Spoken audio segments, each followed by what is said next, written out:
The GoPro Hero 8 Black has now been out for 1 month. I've done lots of hikes, lots of vlogs, and lots of complaining about that non-removable lens. And after all of that time, how is it holding up? Let's find out. What's up everyone, I'm the Everyday Dad, and if I can figure it out, you can figure it out. Boom, back to the GoPro. The GoPro Hero 5 Black was one of the first videos I ever made. I used to dream about owning a GoPro a few years ago. When my son was first born, I was doing a lot of mountain climbing. We didn't have a lot of money as a family, so I used to dream. I used to obsess over action cameras. And since that time, since back in 2012, when action cameras were exploding, the market's basically imploded in recent years with only two companies actually making action cameras anymore. And no, I don't consider rebranding the same camera over and over and over in a different brand cheaply on Amazon. I don't consider that to be making anything. So my hopes in durable tiny cameras basically entirely rests on GoPros, like on the shoulders of this little camera here, right there. That was a weird intro. Okay, 1 month later, how is the GoPro Hero 8 Black holding up? If you saw my 2 weeks later video, I really covered everything that I really liked and everything that I didn't like so much. And none of that has technically changed, so there will probably be some, likely a lot, of overlap between the two, but I do want to get a little more in-depth with the pluses and minuses for the month later, as I've had a ton of use of the Hero 8 Black, more than I think I've ever actually used an action camera before. The image quality remains great. Single-handedly, the best thing about the GoPro Hero 8 Black by far is the image quality. And I don't want to undersell this. It is shockingly good. Every single time I take the GoPro Hero 8 out, I'm very impressed by how the image looks. The sharpness on this camera is unlike any action camera, or heck, better than almost any small camera like this. It would have been number one, but I'm starting to really dig the video quality coming out of my iPhone 11. We might have to compare the two of these here pretty soon. Wait for that one. But as far as dedicated small cameras go, this is easily the best. Normally when I use an action camera, heck, whenever I make videos about action cameras and I'm utilizing the pillars of action, one of those pillars is called decent image quality. I accept that these kind of cameras will have small sensors housed in small waterproof bodies, and that will cause heat management to be a very big concern. So you gotta worry about the heat, and then they're trying to spend all of their processing power on stabilization. So what do they have left over for the image quality? Well, here they apparently have a lot, because it's great. I like the option to have the quote-unquote high bit rate. Again, that's pretty funny play on words. The rest of the world calls 100 megabits per second 4K standard, but I'm not judging here, however you sell your cameras. What's nice here though is it isn't just the 4K that looks good, and it does, but the 2.7K also looks fantastic, and you get the full stabilization, and the 120 frames per second modes, and the high normal bitrate modes with that 2.7K, making it probably functionally the most useful resolution inside of the whole darn camera. And look, we're just gonna keep on the image quality train here for a bit, because I'm not trying to undersell this. It's good, I'm shook over it. I know what the kids say. The colors internal to this camera are some of the best that I've ever seen on a GoPro. I've said this before, but generally, I just accept that action camera footage is gonna give my skin a waxy tone. I mean, it doesn't matter the white balance, doesn't matter the brand. Generally, you have to accept the zombification of your face to have the convenience of a pocketable camera. But not here. The skin tones look amazing with the Hero 8 Black. It's so good that I carry this with me all of the time if I want to do video stuff like family or even just my own personal stuff. And really quickly, I wanted to show you how the indoor image quality of the GoPro Hero 8 Black looks, because it's not that bad even as an indoor camera. You can see this is my normal setup right here. Here's the GH5.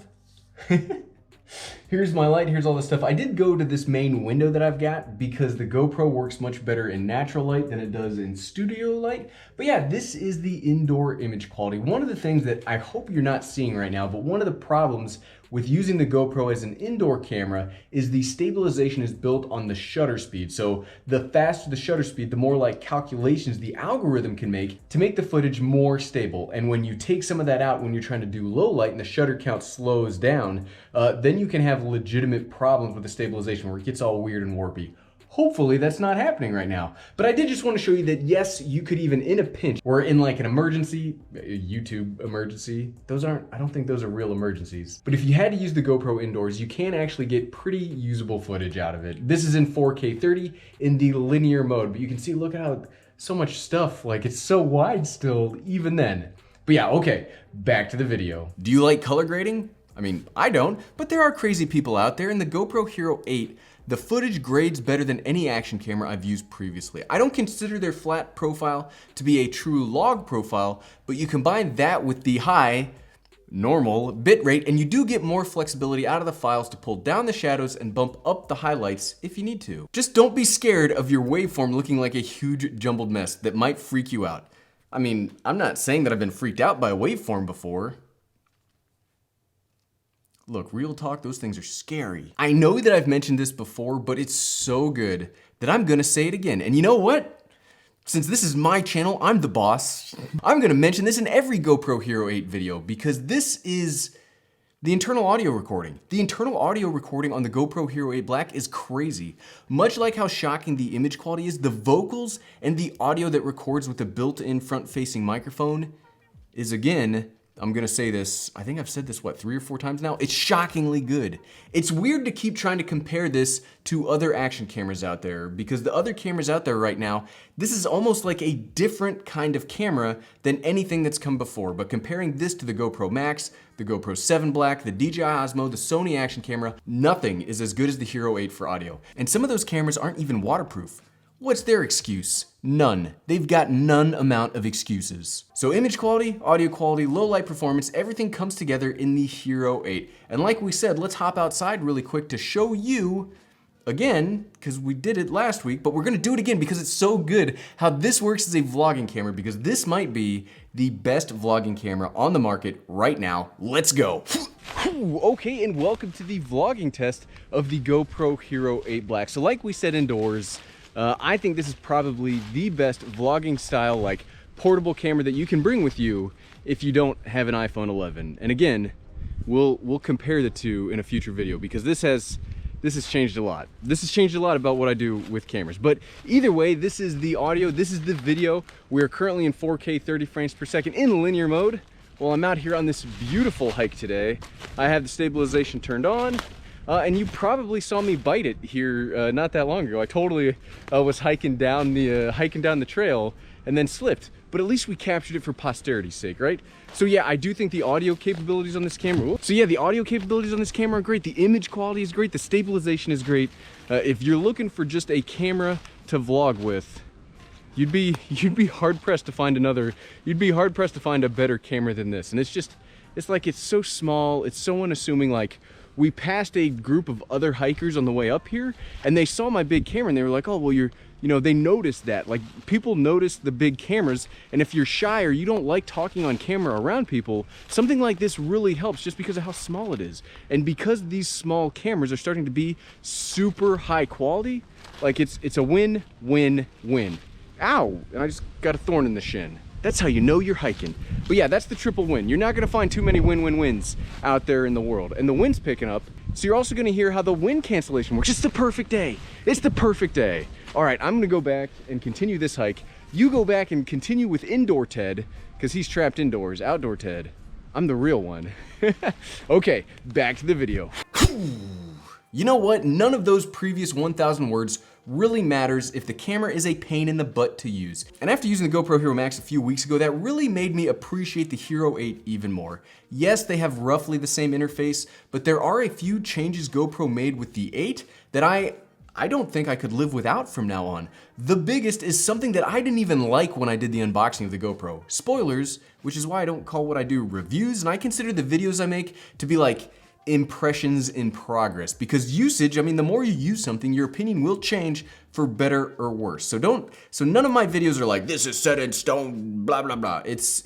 We learn together. Long story long, it's the quick select mode. You can set certain, I guess we'll call them kits of preferred frame rates, resolutions, colors. Basically, you can set everything. You can set a preferred list of every setting inside of the GoPro and save it to this quick menu.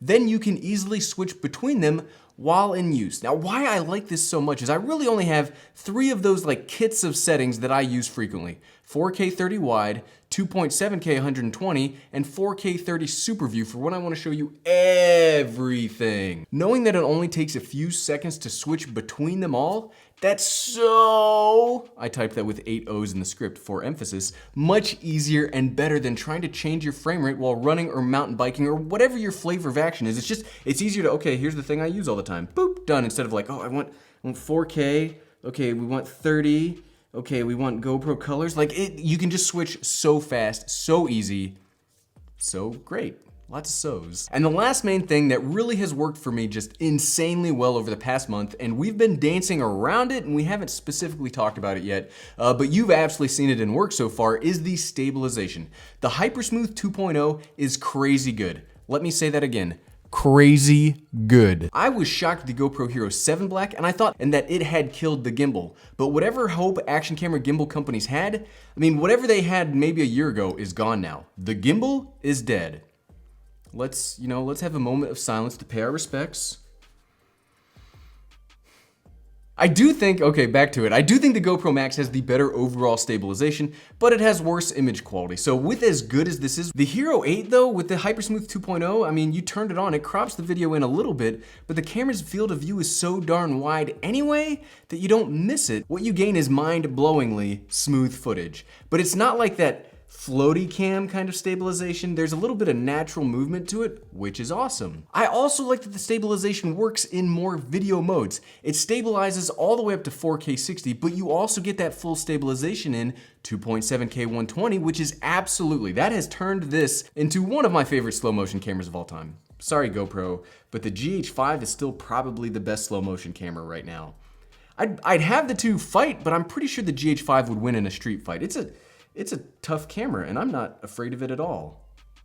You're the best, GH5. And since this is a GoPro Hero 8 video, and we did say minuses and negatives in the beginning, I've got to get in my obligatory complaint about the lens cover. Still, this has no replaceable lens covers, and as far as action camera goes, that's going to be a deal breaker for some of you. You can't get around that. You scratch this, you scratch that, you're done. But at the end of the day, so what, right? How has the GoPro Hero 8 Black held up after 1 month? Surprisingly enough, this camera has won me over. The image quality is great, the audio capabilities are even better, and I think I'm gonna buy that screen mod when it comes out, just so I can complain about it, because that's what I do. I do absolutely recommend this as a vlogging camera, but I still recommend the Hero 7 Black as a more traditional action camera. And you know what? If you liked this video, I bet you'd like the one where I compared this to the GoPro Max in a huge GoPro family battle to the death. Well, I don't actually break anything and the cameras don't really die, but I do run in the woods a little bit, so click here to see that video. Click, click, click, click, clickety, click, click, click, click, click. Thanks for watching.